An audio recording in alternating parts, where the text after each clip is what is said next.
Graça, misericórdia e paz da parte de nosso Senhor e Salvador Jesus Cristo. Amém?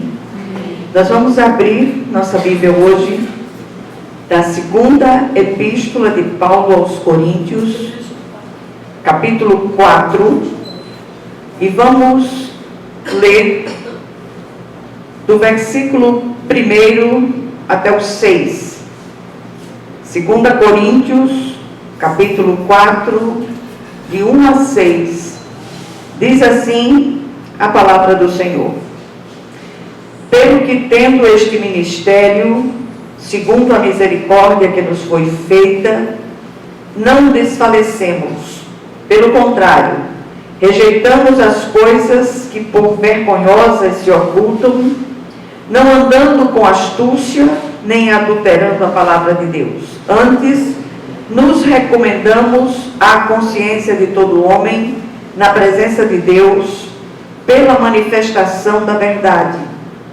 Mas se o nosso evangelho ainda está encoberto, é para os que se perdem que está encoberto, nos quais o Deus deste século cegou o entendimento dos incrédulos, para que eles não resplandeça a luz do evangelho da glória de Cristo, o qual é a imagem de Deus. Porque não nos pregamos a nós mesmos, mas a Cristo Jesus como Senhor, e a nós mesmos como vossos servos, por amor de Jesus. Porque Deus, que disse, das trevas resplandecerá a luz, Ele mesmo resplandeceu em nosso coração, para a iluminação do conhecimento da glória de Deus na face de Cristo. Amém? Vamos orar. Senhor nosso Deus e nosso Pai Celestial, graças te damos por esses amados irmãos que aqui chegaram, Senhor. Clamamos a Ti por cada um deles, nas suas necessidades específicas, que o Senhor possa visitá-los no dia de hoje de um modo especial, que nenhum deles saia daqui de mãos vazias, mas que recebam aquela porção reservada pelo Teu Espírito para cada um deles. E que o Teu nome, Senhor, através desta palavra, seja em tudo glorificado. Em nome de Jesus Cristo. Amém. Meus amados, hoje eu queria fazer uma santa convocação à igreja, tanto aos que estão presentes, como aqueles que nos ouvem através do vídeo. Que possamos buscar almas, não palmas. Estamos vivendo em um tempo em que temos visto a proliferação de muitos pregadores que são mais animadores de auditório do que pregadores da palavra de Deus. E nunca foi tão necessário que a palavra seja pregada. E hoje é necessário que nós exortemos a vocês que nos ouvem a não perderem tempo com discussões acerca da maneira como muitos líderes se portam nas igrejas locais. Antes, façamos a nossa parte com fidelidade e santo tremor. Não há tempo para se perder tempo. E é necessário que nós, enquanto servos de Deus, possamos anunciar o Cristo, se preciso, lá fora com palavras, mas sobretudo com as nossas vidas, com as nossas atitudes, com as nossas posturas, com a nossa maneira de negociar, com a nossa maneira de nos relacionar com aqueles que estão lá fora, dentro e fora dos nossos lares. Atentemos, não há mais tempo para se perder tempo. Jesus está às portas. Nunca vivemos um tempo como o presente tempo. A ideia central desse contexto todo é mostrar tanto o zelo quanto a fidelidade apostólica do apóstolo Paulo.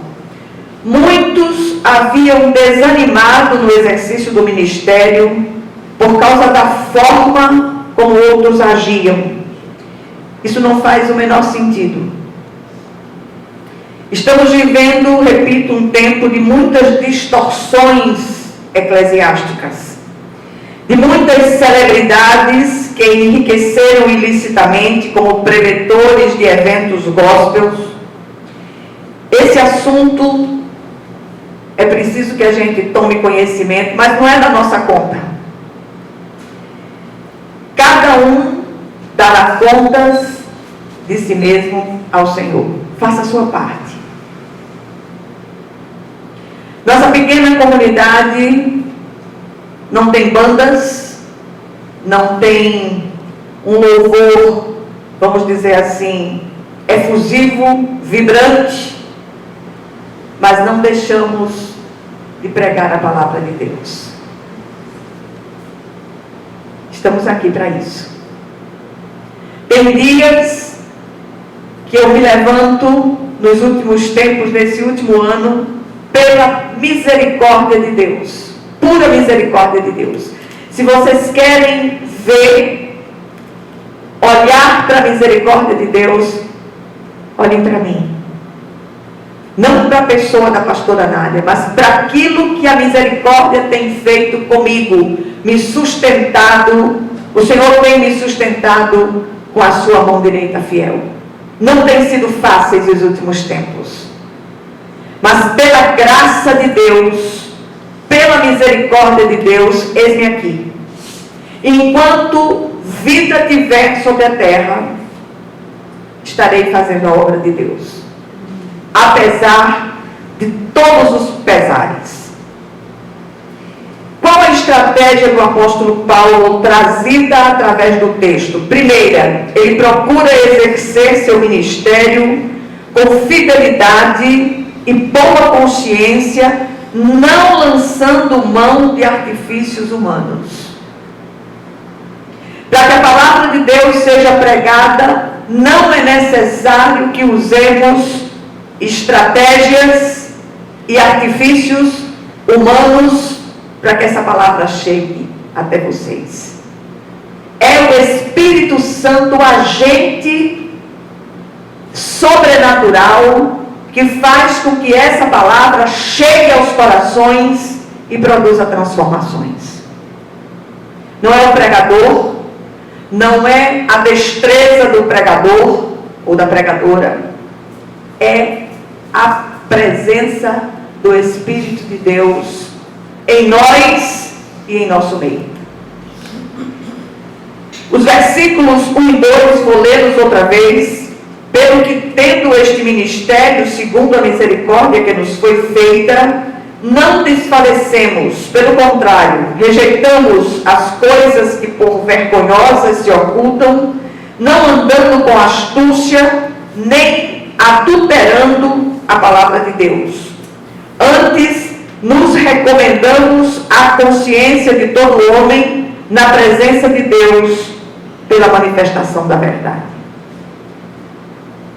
A verdade é esta: a palavra viva e gloriosa do nosso Deus. Cuidado com aquilo que você ouve lá fora.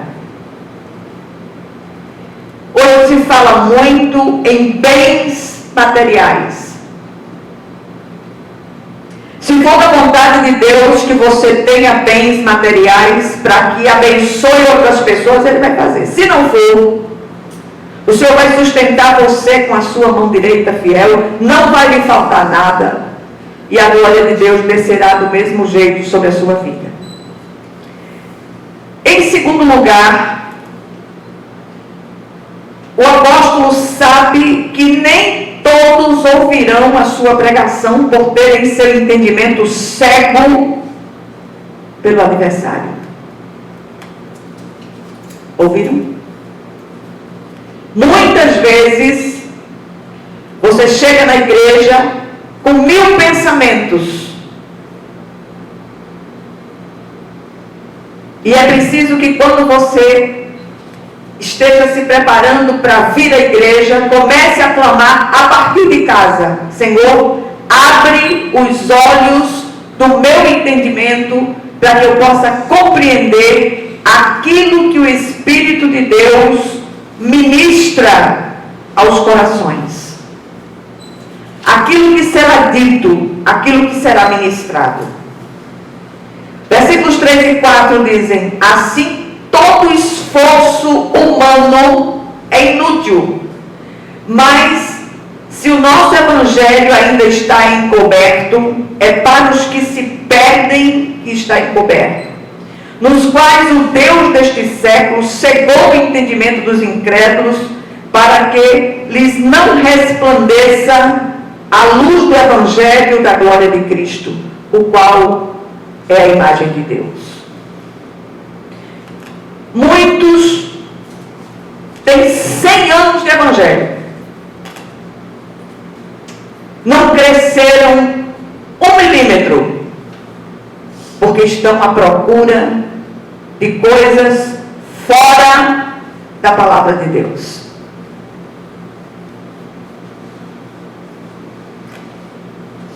Em terceiro lugar, o poder da pregação do apóstolo, o poder da pregação dos que anunciam Cristo, vem só de Deus. Não há nada a ser acrescentado.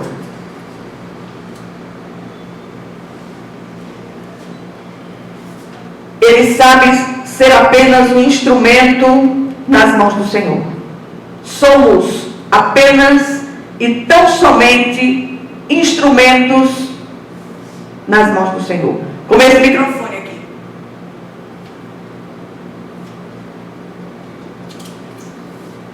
Anunciemos em tempo e fora de tempo.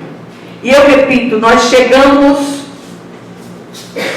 a um momento da caminhada cristã que precisamos pregar, se preciso, com palavras.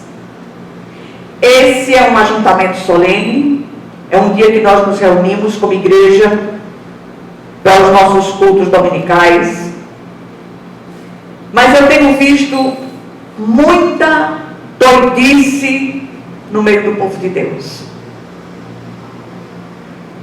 Hoje tinha um grupo na rua querendo por fim na força enfiar a palavra de goela abaixo.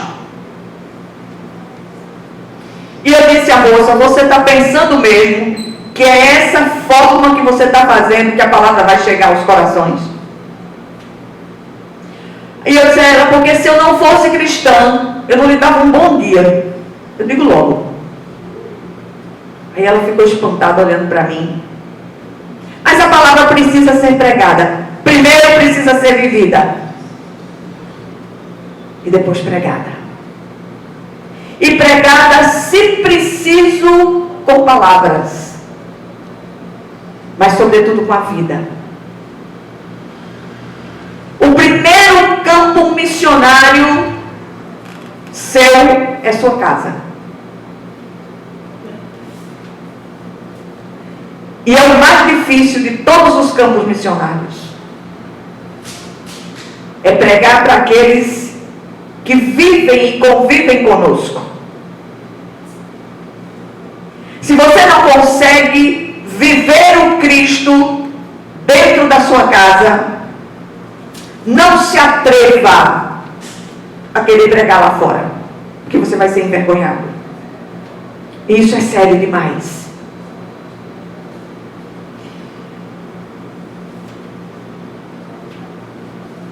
E aí vem o texto. Mas se, vou repetir, mas se o nosso evangelho ainda está encoberto, é para os que se perdem que está encoberto, nos quais o Deus deste século cegou o entendimento dos incrédulos, para que eles não resplandeça a luz do Evangelho da glória de Cristo, o qual é a imagem de Deus. Repetindo. Em terceiro lugar, o poder da pregação do apóstolo e de qualquer pregador vem unicamente de Deus. Nada a acrescentar. Tem modismo demais para o meu gosto nos nossos dias. Outro dia uma pessoa disse: por que os cultos lá na Betel duram tão pouco? Eu disse: porque é um culto, não é uma vigília. Eu vou passar a noite todinha pregando. O que eu tenho para dizer tem sido dito, e quem tem ouvidos para ouvir, vai ouvir.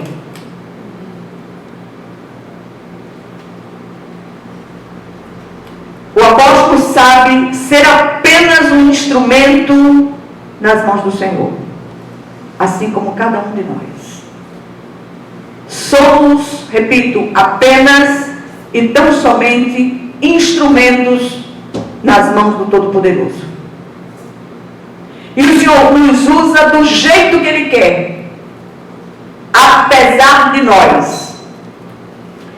Versículos 5 e 6, vou ler outra vez.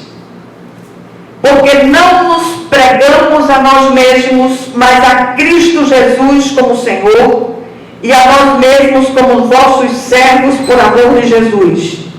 Porque Deus que disse: das trevas resplandecerá a luz, Ele mesmo resplandeceu em nosso coração, para a iluminação do conhecimento da glória de Deus na face de Cristo.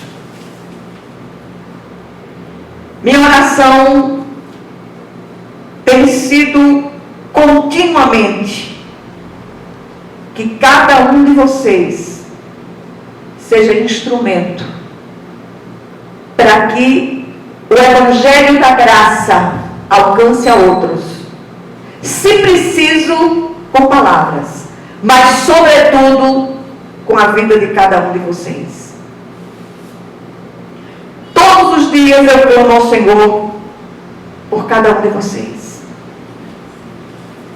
Eu não sei quanto tempo ainda permanecerei aqui nessa terra, mas o desejo do meu coração é que você seja um canal, um instrumento da multiforme graça de Deus, a começar dentro da sua casa. Não adianta querer ser crente lá fora e ser um demônio dentro de casa. E uma das coisas que eu tenho visto e que tenho me entristecido muito é cristão bocudo. Gostaram da palavra? Eu não sei se ela existe não, mas se não existe eu acabei de inventar. Crente falando mal dos próprios familiares.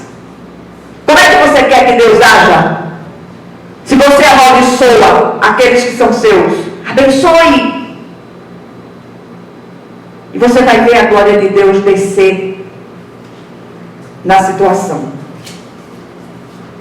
Até os gatos de bichinha vão se converter. De Isabela.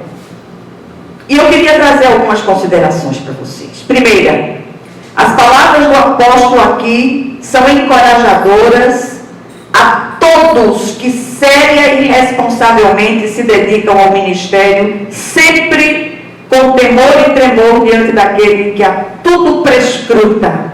Eu gosto demais dessa palavra, prescrutar.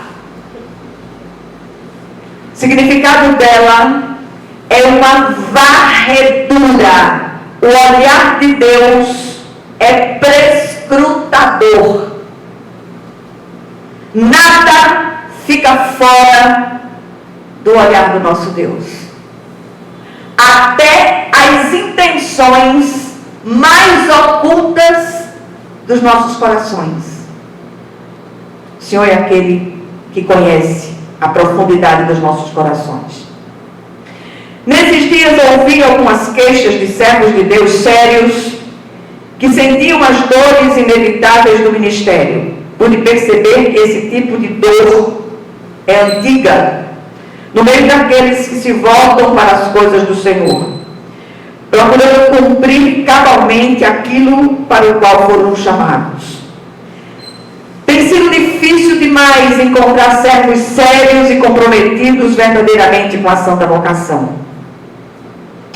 Glorifico o meu Senhor pelo privilégio de ter conhecido e ainda conhecer, repito, alguns que têm perseverado nessa verdade. E se tem uma palavra que eu possa trazer para vocês, específica, não desista de Deus, porque Ele não desistiu de você. O Senhor continua investindo na sua vida. E havemos de ver a glória de Deus descer na vida de cada um de vocês.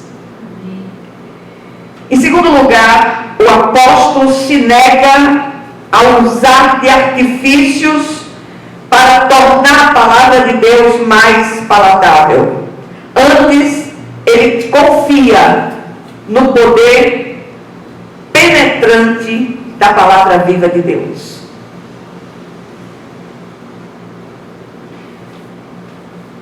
E eu queria aproveitar esse momento e dizer, olha, o céu existe e o inferno é real. Ai daqueles que abandonam o Senhor. E agora eu não quero falar de religião, de religiosidade, de denominação, de igreja cristã, evangélica, católica. Não, quero falar do Cristo. Só Jesus salva. Só Jesus liberta. Só Jesus transforma. E sem Jesus é inferno sem apelação.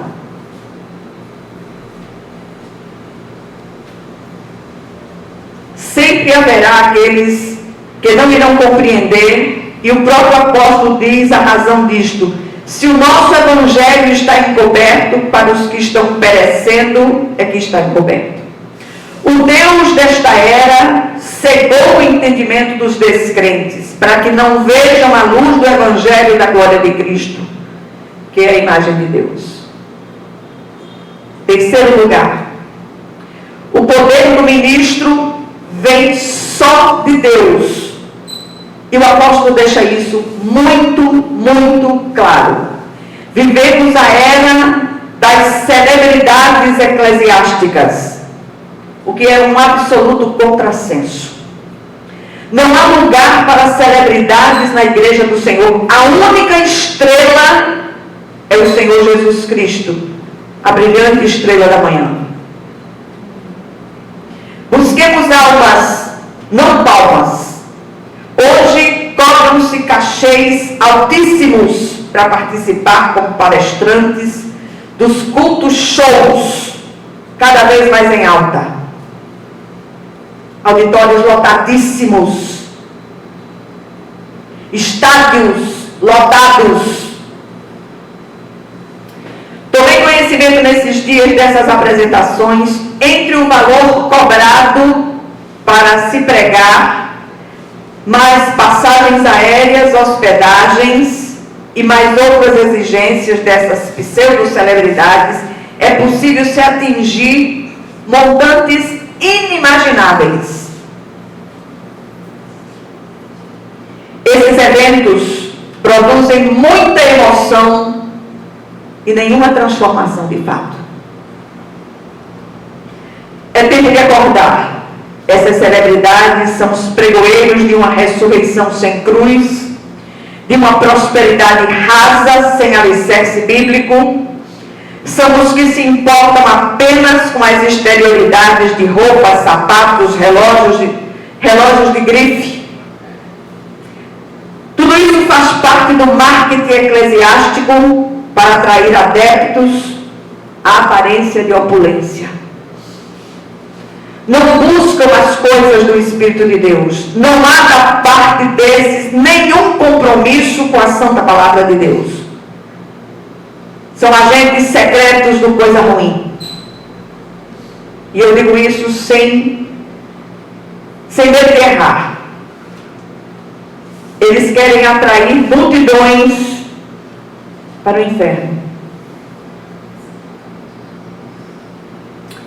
Em quarto lugar, Judas, não o Iscariotes, mas o meio-irmão de Jesus, falou tão severamente contra eles, dizendo o seguinte: pois certos homens, cuja condenação já estava sentenciada há muito tempo, infiltraram-se dissimuladamente no meio de vocês. Estes são ímpios e transformam a graça de nosso Deus em libertinagem e negam Jesus Cristo, nosso único soberano e Senhor.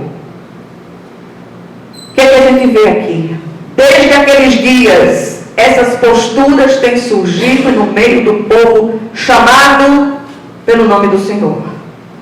E até o dia do Senhor, essas coisas continuarão a acontecer e não há nada que possamos fazer a respeito, a não ser fazer a nossa parte, viver o Evangelho, pregar o Evangelho a partir de dentro das nossas próprias casas.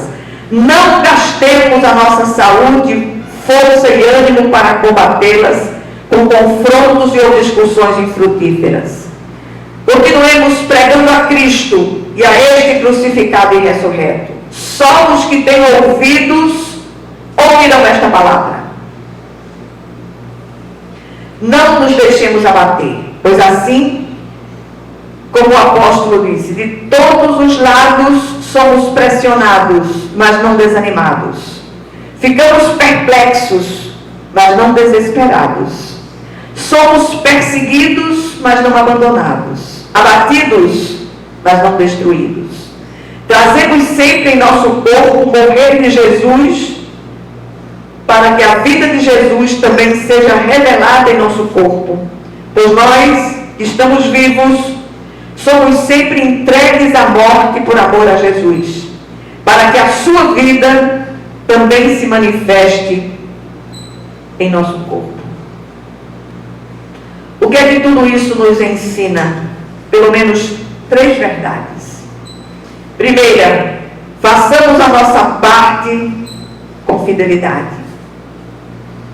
Não seja fiscal da fazenda celestial da vida do irmão. Você não tem nada a ver com a vida do irmão. O problema dele é Jesus. Cuide da sua. Ouça a palavra. Pratique a palavra. Segundo lugar, perseveremos, mesmo a despeito do que acontece e do que tem acontecido à nossa volta. Repito, não somos fiscais da vida dos outros. Cada um dará contas de si mesmo a Deus. E por último, busquemos almas, não palmas.